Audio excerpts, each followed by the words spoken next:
Here is the latest from Oil City News on K2 Radio. I'm Colby Fedor, and in this podcast episode, I talked to 3 security guards, Larry, Dennis, and Jayden, who work for Secure Gunz here in Casper, and we talk about everything that's in their purview when they're working an event, big or small. First, I asked Dennis how he got to Casper. You, sir, are from Texas. Originally, yeah. Okay, and you've been here for over 30 years? Yes. And why Wyoming? My first wife was from Wyoming, and then went back to Texas, then we ended up moving back here. Huh. And you stayed, though. You like Wyoming. Yes. Everything except for the cold. And Larry, how'd you get to Casper? I was born and raised here. Really? Okay. When were your folks from Casper, or? No, they were actually both parents were from Kansas, one in Atchison, one in Wichita. So they moved here when they were really young. And what business were they in? It was their parents actually. My grandparents. On my mom's side, her dad was in the automotive industry, and then on my dad's side, he was piping and industrial. So. Okay, and it was Jayden? Yes, ma'am. Are you from Casper? Pretty much, yeah. I moved here when I was 2 years old, so I don't really remember anything besides Casper. I was originally born in Thermopolis, and then my dad was in the oil field selling pipe, and then he got a better job, so we moved up here. Big city. Yeah. I broke my leg in Thermopolis at that Star Plunge place, the hot springs. Yeah. How'd you start working for Larry? Actually was started dating his daughter. I'm glad I asked. Yeah. And it's a way for us to keep tabs on him. I like it. I knew this was kind of a family enterprise. Okay. Yeah, so they needed help on a job. I believe it was Ian Munsick 2 or 3 years ago at Davis Street Station. And I really liked it. Stuck with it and been helping out whenever I can. So I have to ask, how did this security operation begin? Well, we, both of us, Dennis and I, I still work for the Wyoming Port Center. Dennis used to work for, at the time, the Casper Event Center, but we were both doing security up there. But we would get called out individually, outside businesses to, if we could provide security, and he would call me if he needed some help with something. I would call him, and so we were like, hey, let's just throw something together and just kind of developed from there. Yeah. Circa, what year is this? 2009 is whenever we established the company. At that time, was there a great need for it? Is it mandatory? What's kind of the regulations on security? It was, we were like one of the first companies like outside of, or at least independently, that was doing it, I guess doing it legally, and established. But there was a lot of people that would call for security, but they just didn't know who or what or where, and so it just helped that we threw this together and put contacts in on there and got us from there. When I think of security, it's like there's like hecklers or some weird drunk guy being a nuisance. What are you always on alert for? Everything. Yeah. Everything. Yeah. How do we even start that conversation? It's everything from the safety of the customers or the patrons of the concerts or parties or whatever it is we're doing security for. We're always keeping in mind the people that hire us, keeping everything safe for them and then their property. So it's kind of an all-around thing. So I imagine things like, I would just think backpacks, anything concealed, that's got to be kind of a red flag for you. What other things are you looking for? We look for the backpacks, large bags, a lot of baggy clothes and stuff like that. Anything where stuff can be concealed. It depends a lot on what type of event it is, as to how much we have to watch out for that stuff. Okay, and I imagine alcohol, that changes things. People do things. We watch a lot of body posturing and movement and stuff like that. And trying to assess out people's intentions. And for the most part, would you say, Casper, most of our events pretty secure, right? Yeah, most everything is generally PG, but you've got crazies at every event, and some events that you don't even think that you would need security at. Sometimes we have the biggest issues. I mean, even things like birthday parties, wedding receptions. I was just going to say, called for a lot of those things, and it's just amazing what some people will do and the disrespect that comes in a lot of those places. But that's generally where we come in, and hopefully we're able to address and jump on everything before anybody else even knows what's going on. So, is it mostly verbal or is there physical confrontations? It could be both, but a lot of the times we try to get ahead of the game before it gets to that physical stuff.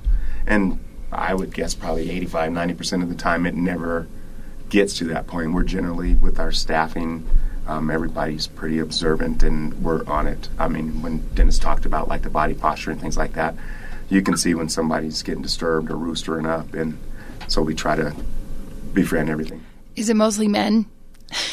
No. Really? Some of the worst ones are ladies. Oh, wow. At Bear Trap, one of your staff members told me, he's like, sometimes it's people like you, Colby. Yeah, I believe that. What's your, Jayden, de-escalation? What kind of things do you do?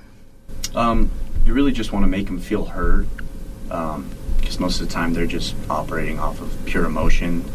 Most of the time it's anger, or they're just kind of confused on why someone has treated them a certain way. I can think back to my last incident was at the Ian Munson concert, the event center. I was there. Yeah, good concert.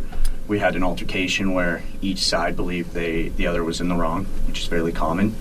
And I just tried to use, hey, we hear you. We just need to get you to move, so then they're not taken away from the concert itself. Then luckily Ian stepped in and helped us get a hallway to get them on out of there because they were making a scene. Yeah, that's interesting. There was also an altercation at the Snoop Dogg concert. But things like that happen. I would say alcohol, too, is a perpetuator of just people doing foolish things. Oh, absolutely. And so I'm sure that's on your radar, like, oh, boy, this one's going to be a real, and there's going to be incidents. You guys stepped in at Bear Trap.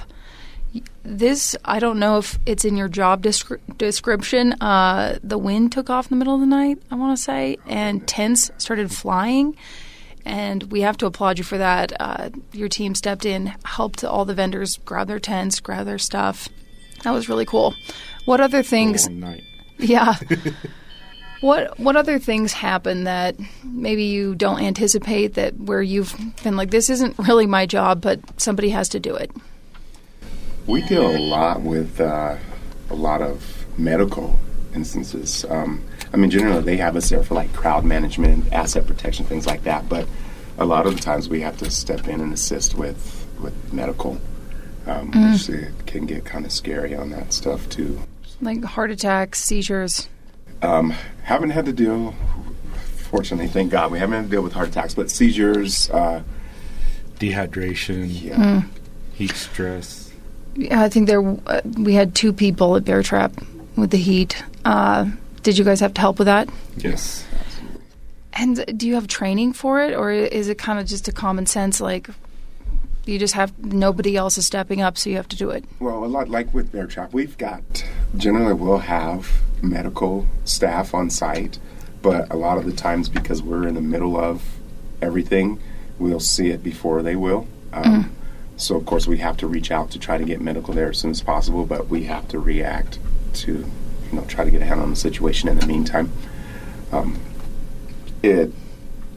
We have some staff that are trained in that, but we definitely want to do more of that, and that's just more for personal reasons, just because I want to know that just in case something does happen, even if it's not at an event, if I happen to be somewhere, or even with my own family or something, I want to have that knowledge to be able to assist them. Did you want to say something, Dennis? I work in the oil field, so I do have like CPR, first aid training, and that helps with assessing, and if we can give the medical staff coming in a little bit of information as to what's going on when they get there, then it helps them along so they can assess what they need to do a little quicker, and then a lot of what we do, once they're there, we just take care of keeping the crowd away and giving them space to do their thing. What about protection for you guys? Like, do you ever feel insecure, your security, but, worried about your bodies, your safety, your health? Oh, absolutely. It's that which in that point, strength comes in numbers. It's, we talked about it being like a family-oriented business, and it's in that case, I get extremely protective, as these two do as well. If something is going on or somebody's looking at somebody wrong or approaches or even jumps on somebody, it's, that's my family. So I've got to keep a right frame of mind. But and now we get to are you allowed to carry weapons? We could, but it goes into a whole different string of insurance and things like that. So at that point in time, our weapons are, friending everybody. Our voice is to talk everybody down, talk to them, befriend them, just be there for them and be there for each other. So, and some of your staff is smaller females, right? So in those situations, I've talked to some of those security guards, and they seem to be the toughest of you. Oh, goodness, yeah. They are fierce. And honestly, when we're at an event, if it's somebody that, if the females on our team, if somebody disrespects them or treats them wrong or tries to talk down to them, a lot of times I'm like, oh, you're in trouble. And it's not because of me. It's like, ooh, you're going to get it. Mm-hmm. And it's they are actually, our females are more intimidating than our guys. I think so. I would agree. And yeah, because I asked them about that, but they said they feel, very powerful and secure. They didn't say powerful, but I don't have a quote. Powerful. Yes, they didn't. A funny story. Oh, yeah. My wife likes to say she has a superpower. That's that mic she keeps right here. If anybody gives her any trouble, it's Dennis, Larry. Mm-hmm. Well, I was going to ask because some of them, I don't know. I feel like they might be, as a woman, someone might want to screw with them more than somebody else because they're more vulnerable. But I have to be careful. But I think our listeners understand what I'm saying. It's that would be a hard job, and I love that you guys have their back. Yeah. Yeah, and it does. Some people will, just because it is a female, they'll be like, well, what are you going to do? Mm-hmm.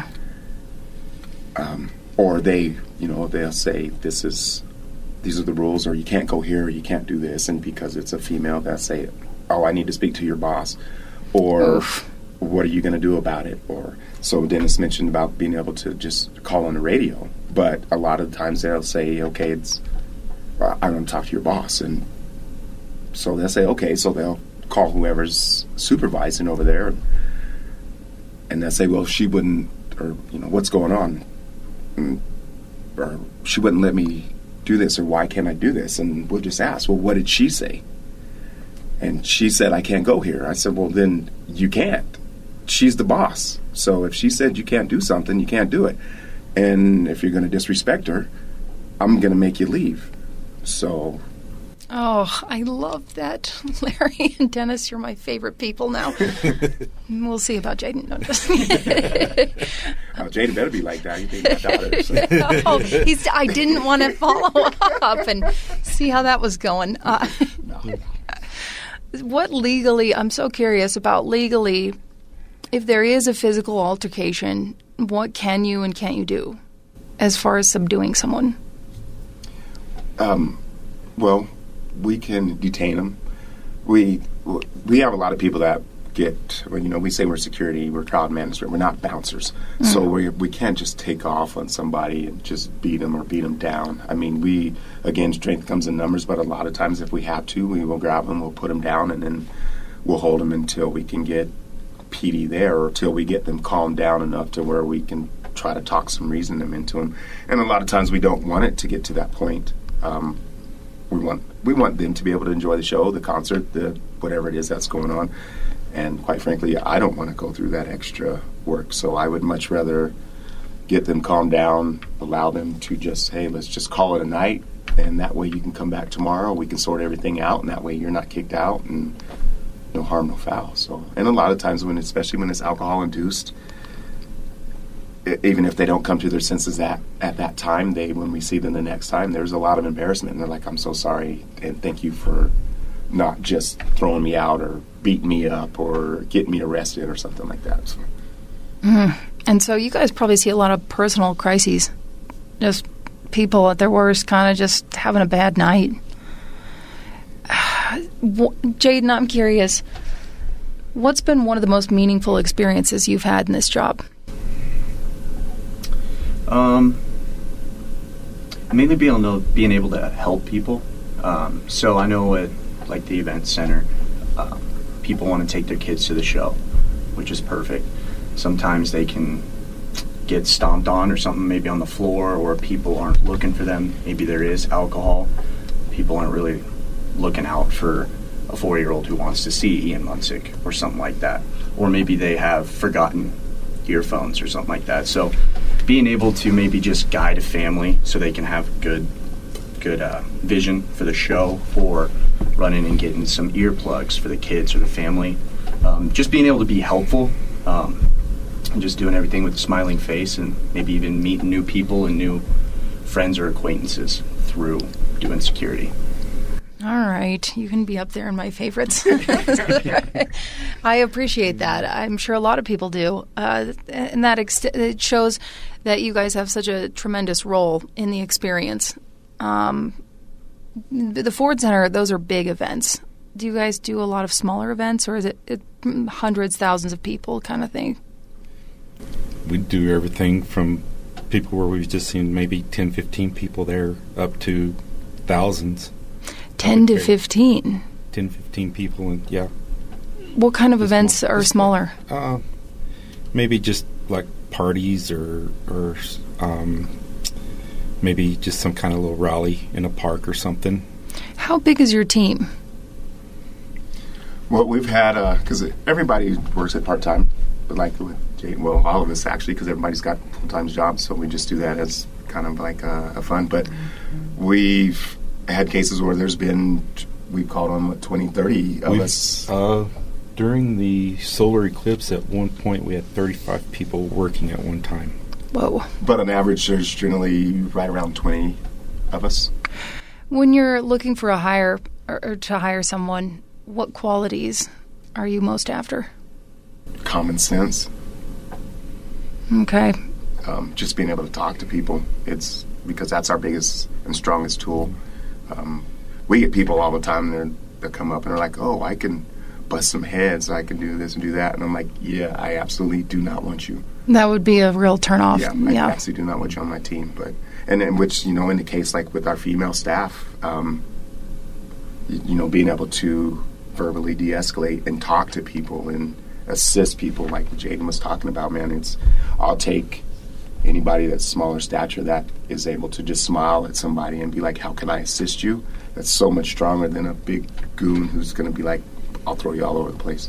I was thinking even, physical stature, it could be the opposite of de-escalation if you have a big bouncer type guy, which that's what we all think of when we think security. But some of those females, like at Bear Trap, were really good at just being a helpful servant type figure, but also, this is an authority figure also. Do not mess with them. They'll put their foot down when they need to. Not a problem with that. Mm-hmm. At work or at home. So. Oh, my goodness. So you guys said part-time. Now I wonder, what are you doing when you're not doing security? I'm a mechanic in the gas field. I work on natural gas compressors and engines. Okay. I actually work for Grinder Ford, sales consultant out there. Been there coming up on 25 years. Oh, my goodness. Okay. Jayden? I actually own a on-the-level concrete here in town, so I'm just out there doing driveways, lifting driveways. Young entrepreneur. He's very awesome. Good. Yeah. And how often are you guys doing security? It would be sometimes maybe 1-2 events a week we could be 15, 20 events a week. Just depends. During our busy season, we're sometimes 5-6 days a week we've got something going on. Is there any other security company in town? Not that matters. Yeah. I'm just kidding. Honestly, I'm not sure. I'm sure there are. There's a few people who have T-shirts that say security. Mm-hmm. Well, I'm sure that's true, yeah. But as far as a licensed company, not that we know of. Okay, so you're kind of filling a gap that really does need, we need security. Some of these sporting events are a big one. You said birthday parties, anything downtown, I'm guessing, David Street Station. Yes, we do David Street Station. We do a lot of stuff like the boxing matches at the fairgrounds. Mm-hmm. Yeah, smaller venues, like especially if they've got shows, concerts, things like that. They'll have their regular staff, but then they'll call us in as well for additional support. So we'll do a lot of those as well, especially since we're used to managing bigger crowds, larger crowds, especially in a smaller space. Then we're able to deal with that. No, this is kind of a tough question, but has this job changed your perception on people in general? Sometimes. Like things that maybe surprise you, or I don't know. Do you want to elaborate a little bit? Anybody on that? Well, yes, we actually, a lot of people, well, especially with me being from Casper, and they've been here for a long time, but we know a lot of people, so a lot of people that don't even work for our company because they know us and they know how we operate. They also are always willing to help and assist. And we have people that jump in all the time. Sometimes it could kind of get in the way, but we have people that jump in all the time to help us out if we've got something going on. And it might not be a fight or something. It might be something medical, or it might be something as simple as we'll jump in to help somebody move furniture or anything like that. And it's not even just always just work. It's, as a family-oriented business, we tell everybody, hey, just because we're not on the clock, if you need help, call. And it actually extends outside of just our staff. Oh, I love that. Does anybody else, have you learned anything in this job that you didn't anticipate? Yeah, I think I've learned on a grander scale that people really are good and that they mean well. When I started dating Larry's daughter, Lyric, and she said he did security, I think Larry was just out there kind of roadhousing it, just kicking butts, taking names, you know. But no, it kind of really showed me that people are willing to help more than you would think. Mm-hmm. Even if they are causing a problem. I don't know if I've ever seen a full-out brawl since I've been doing it. I've been doing it a short time, though. But even the people you are de-escalating, most of the time they are willing to work with you by the end of the conversation or the situation. And I think it's just given me a new hope for people are still good and are looking out for each other. Love it. Dennis, what's been something you've learned in this 3 decades? That help can come from some of the people that you would least expect it from. I mean, people that there's been times when you see somebody and you think, no, they're the ones who are going to be the trouble, and then by the end of the night, they've kind of fell in their groove, and something little goes on. They're like, hey, if you need anything, just let me know. I'm here to help you. And you guys probably work pretty closely with law enforcement then, too. So how did you build those relationships and kind of over the years foster that? I think a lot of it had to do with them seeing how we worked and how, not being the bouncer mentality, that we're not there just to get in the fights, that we're here to stop them and try to be helpful, and then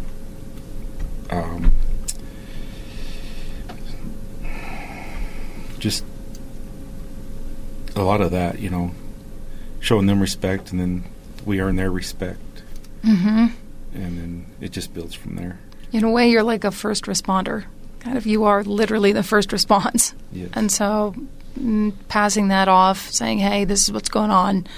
Have you guys do you have to be witnesses at trials, or have you had a lot of legal issues? We haven't had a lot. I mean, we've had a couple times where we've had to go to some trials, but we haven't had a lot of instances or legal issues. Talking about our relationship with law enforcement, it's nice because we've gotten a lot of compliments from our police department just because of the way we've handled things. And generally, if it's something that comes to that point where it might be a court case, they told us, they're like, well, we are not worried about it because we know how you guys operate and what you've done. And they've helped us out tremendously. Do you think there's things like that are particular to Wyomingites that you focus on, our culture, our society, that make it different than other areas? I don't know if you've done security in other states. Is there anything about Wyoming that kind of makes us particular? I've done some security in other states, but I don't know, it's just that local cowboy mentality, cowboy, cowgirl. No, everybody just, it's like Jayden was saying earlier, just there's good in people, and with being in Wyoming, it's just, you feel a lot safer. I mean, there's crazy everywhere, but it just, when you go to those bigger cities, it seems like you've got a lot more that you have to be on the lookout for and worry about, and that's not necessarily always the case here. So, luckily, we have not had anything too crazy happen. No massacres, nothing. Knock on wood. Yep. But when, of course, you're on the lookout for things like that, and I would say guns is a big one. What kind of training do you and your staff do to prepare for those situations? I'm trying not to take off the whole mic. We do a lot of on-site personal training. I mean, we have talked about instances like if we have an active shooter, we have to make sure that everybody knows the venue that we're working at, where our egress is, where do we need to take our guests, patrons, employees if something does happen. And also, obviously our number one thing is also to make sure that we're safe as well. If we're not in a safe situation, it's going to be kind of difficult for us to help somebody else in that sense. So, but we do a lot of on-site training in that sense. And again, it's unfortunate we haven't had a whole lot of those situations, but it doesn't mean that the potential is not there. So we just have to make sure that, let's at least cover our bases. And we never let our guard down when it comes to that stuff. I have a really important question to end on. And each of you can answer this, if I was to start a food fight at your Thanksgiving table, what would you grab first and throw? And who? Jayden?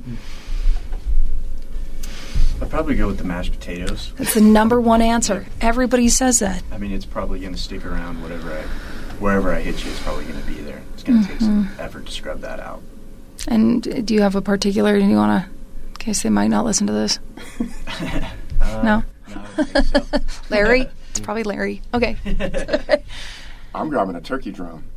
Oh, jeez, yeah. Louise. Oh, yeah, I'm going big, go home. I'm about to put the work. You're going to slap someone with it? Yeah, if you're going to start throwing stuff at me in my face, I'm gonna put in work. Okay. Well, I have to say, I thought about the turkey drum, but... Oh, my gosh. But... So there's aggressive. Always the cranberry sauce. When you hit somebody with that, that's going to stick with them. It's going to leave a stain. I'm going to hit whoever made the cranberry sauce with it, because who is making, I don't get that. I also don't get sweet potatoes anymore. I think we're past it. Do you guys like sweet potatoes? I love sweet potatoes. Sweet potato Oh, fries. that's disgusting. You just ain't had it made right.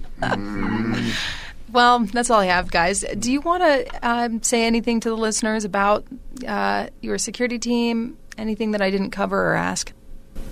I'd just like to thank everybody for, being cordial with us and welcoming us. And I would just say support local, support your events, support your venues. They struggle out there to get things covered, and people say there's not a lot to do in Casper, and there's a lot. You just have to go out and support them. And I just ask that you do that. There's so much to do around here. The more you support, the more we can get here in town. That's true. And I'd like to just thank these fellows for giving me an opportunity to go out and find some of these events community better. I've met a lot of cool people through this job. So thank you, fellas. Absolutely.